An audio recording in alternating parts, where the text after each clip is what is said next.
భారతీయ చలనచిత్ర రంగంలో తనకంటూ ఒక ప్రత్యేకమైన ముద్ర వేసుకున్న సీనియర్ నటి మౌషమి చటర్జీ తన వ్యక్తిగత జీవితం గురించి ఇటీవల షేర్ చేసిన విషయాలు నెటిజన్లను ఆశ్చర్యానికి గురిచేస్తున్నాయి.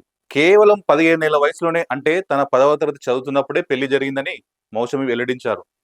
1967లో బాలికా బంధు అనే బెంగాల్ చిత్రంతో వెండితెరకు పరిచయమైన ఈ భామ ఆ సినిమా విడుదలైన కొద్ది కాలానికే ప్రముఖ సంగీత దర్శకుడు హేమంత్ ముఖర్జీ కుమారుడైన జయంత్ ముఖర్జీని వివాహం చేసుకున్నారు.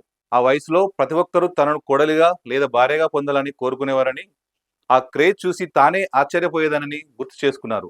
అతి చిన్న వయసులో భార్యగా ఇంటి బాధ్యతలు చేపట్టిన మౌషమి తన 17వ ఏటనే తల్లి అయ్యారు. ఒకవైపు చదువు, మరోవైపు గృహిణిగా బాధ్యతలు నిర్వహిస్తూనే 1970వ దశకంలో బాలీవుడ్ స్టార్ గా ఎదిగారు. 17 ఏళ్లకే నాకు మెర్సిడెస్ కారు వచ్చింది.